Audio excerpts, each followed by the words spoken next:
welcome you all to Trek Wars. So, one of the things the Klingon Empire likes to do is to sneak up on enemy ships. Bird of Preys were known for doing this. They would sneak in there, engage ships, attack them, and then get out. As we're going to watch them, they have photon torpedo and then 2 disruptors.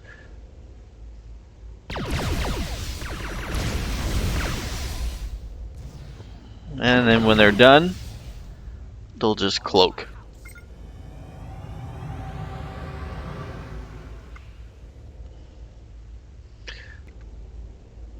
Okay, now that we've seen the enemy ship and we know what they have, the Klingons are going to send in their attack force. So during this time period,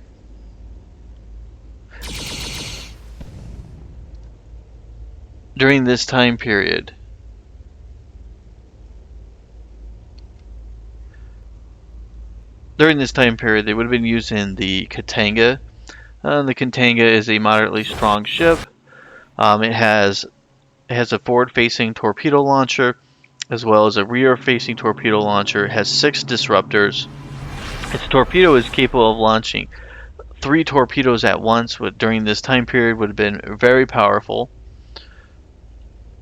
And it has a hull of the K't'inga has a crew of 800. It was built in the 2270s. It was the main warship of the Klingon Empire during these time periods. It had a mass of 760. It had a length of 349 meters.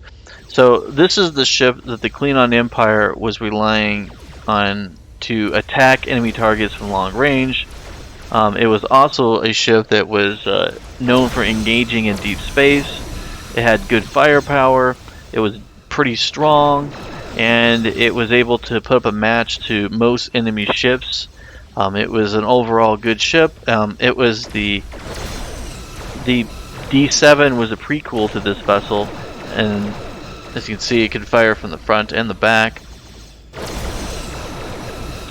Some of the things that are interesting to note about this ship is that when you compare it to, let's say, Federation starships of the same time period, and also the Klingon Bird of Prey, which was also another ship that you would see during this time period. So let's just look at those and then compare them and do a kind of an analysis. So the scout ship, the Burrell, it had 2 disruptors and a photon torpedo, which would give it like an offensive value of around 72,500. The K't'inga, on the other hand, has a defensive value of 152,500, which means that ship, the K't'inga, is obviously stronger when it comes to firepower than other ships like the Burrell.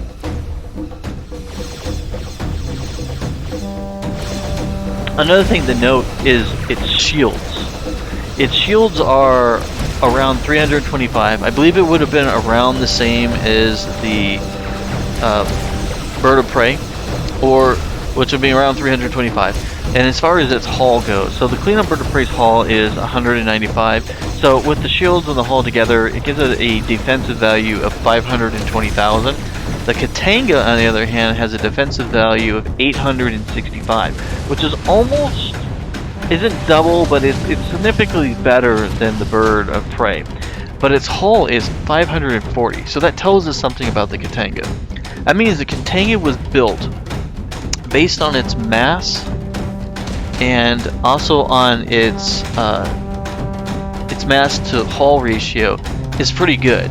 So it would make it a pretty strong ship. I mean, 760 metric tons, and then being able to take that much damage is pretty impressive. So 540 is tough. It means it had a very well armored hull, and it was able to take a large amount of damage. Now, when you compare that to Federation starships are more heavily armed than the Klingon counterparts. So for an example, the Miranda has obviously 2 megaphasers. It has, I believe, 6 dual. It has 6 dual Type 7 phasers, and that has technically 4 torpedo launchers, but really it's only 2 because its torpedo launchers shoot front and back. But anyways, and the Constitution has 2 forward-facing torpedo launchers, and it has something like 14 Type 7 phasers, which is it has like, I believe, 8 dual phasers or something like that. Anyways, it has a lot more firepower is what I'm trying to say. But here, we'll look at those exact ratios. So the Miranda is 196,244, and the Constitution is 251,240. So when we look at that, that kind of shows us that honestly, the Constitution class is quite a bit better when it comes to offensive capabilities. But the interesting thing is when it comes into defensive capabilities, the K't'inga actually outshines the Constitution class in that realm. So when I kind of try to think about this, its hull, the amount of, let's say, armor that's on the ship, because as far as the mass goes, is this ship's mass is, what was it, 760,000, and the Constitution is 1 million. So the Constitution is bigger and doesn't have as much hull integrity than this ship. So this ship must be incredibly well armored hull for a ship of its size. So that's probably to offset the fact that the Federation have more firepower. They're able to put more weapons on their ships. So it's just kind of some of the interesting things that I found out about the Klingon Empire. And another thing is, I think it's interesting because I would have thought that the bird of prey was actually cheaper to produce than the K't'inga, just because of obviously the mass and the crew and all that kind of stuff and the amount of weapons. But that was actually incorrect. This ship here is actually quite a bit more expensive than the K't'inga. And when I was talking to Venom Geek about that, Venom Geek Media, he pointed that out, that there's so much automation and there's so much superior, or not superior, but there's so much tech on here. But that tech has all been shrunk, so they would have had to have made shipyards and special parts and all this other stuff in order to make this small ship doing the same thing that this ship's doing.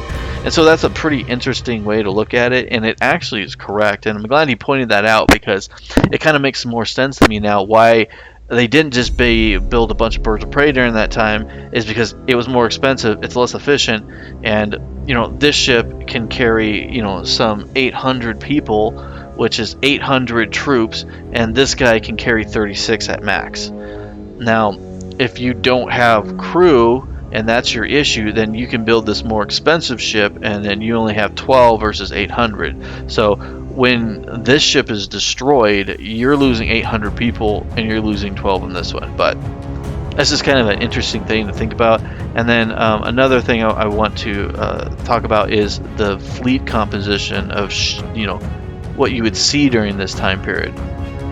And I really think, and this is my opinion, that you would have had things like the bird of prey here would have been, cloaking, sneaking in there, getting the information you need, getting out, and then your K't'ingas and your D7s would have been your heavy hitters, and your smaller ships, your older ships like the Predators, the D4s, I think they would have had more of a support role, and I don't think that they would have used them very often, in my opinion, for like major engagements. I kind of think that they would do more like hit and runs in border areas, or use these kind of ships to protect, like, almost like police ships. I think is more what they would be using these kind of ships for, because they're pretty much similar in size. They're not that far off, but there would be the technology of this ship is less than a D7, so it can't do anything. The D7 is superior than this in every form and manner, so obviously a K't'inga is superior than a D7. So this ship would be auxiliary forces and just would have been used for support and maybe numbers. They probably would have maybe upgraded them a little bit. I know there was different variants, so we know that they did upgrade these ships, but I don't think they would have put that much emphasis onto upgrading these ships. I think they may do what they can, because the D7 is obviously a better ship to build, and then there also was a lot of focus on creating K't'ingas, which were stronger than the D7 to try to offset some of the superiority issues that they ran into with Federation starships. So that's kind of my opinions and thought about the Klingon Empire, how it kind of functioned during this time period. And with that being said, I hope you guys have enjoyed this video, and if you like videos like this, let me know. And then a special thanks to the people who created the Armada 3 game mod is what we're using here. So this is Sins of a Solar Empire with the Armada Star Trek mod on it, and it is absolutely fantastic and beautiful, and I just love the fact that we have these little windows and it's showing us all this cool detail. I mean, they went as far as to put the torpedo tube in the back. I mean, these guys are true artists, and I appreciate their work, and this is the coolest like real-time strategy Star Trek game I've ever played.